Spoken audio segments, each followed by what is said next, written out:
You often hear polls show Taiwanese people overwhelmingly support the status quo.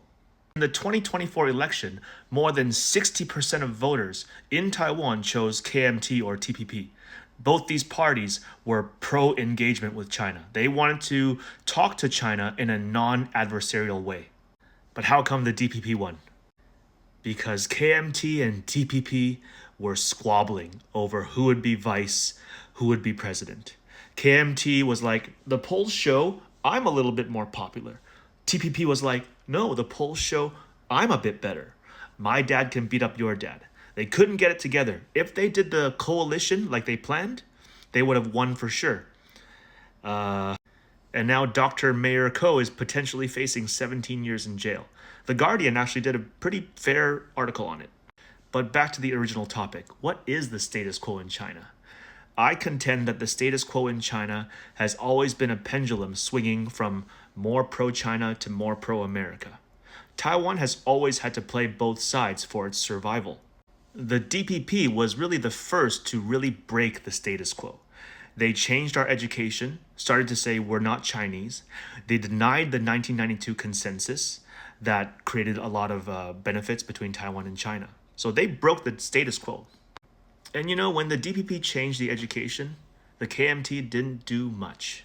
The KMT went along and got along. And this reinforces the idea that the KMT is very corrupt from within. There's pro-America factions, pro-Japan factions, and the faction that really wants to improve relations with China and Taiwan, they're not as strong, at least in the past.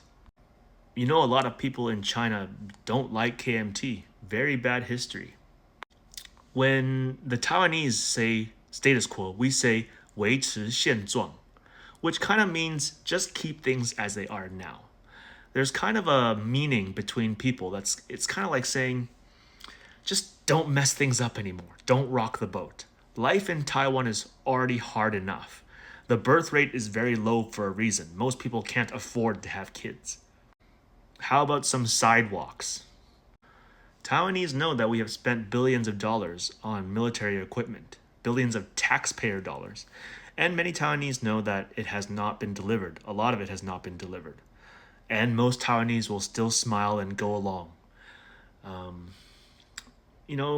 Some say Taiwanese people are a very traumatized people. Many Taiwanese might be aware of this greater chessboard, this geopolitical game that countries play, especially the powerful countries. But most Taiwanese just focus on working hard to try and improve their lives, try to help their families. So it is inaccurate to say Taiwanese support unification. It's inaccurate to say Taiwanese support independence. Taiwanese support their lives getting better. And in the past, the overwhelming belief was clearly America is the ally that will help Taiwan improve. But now it's 2026 and people are starting to think differently, right? The DPP does a ton of business in China. Taiwanese people are going to China themselves and seeing, oh, it's not what we were told. Taipei, once a leading city in Asia, is now considered equivalent to like a third-tier city in China. And most people will agree with this. America has already successfully pressured Taiwan to transfer its coveted TSMC semiconductor tech to America.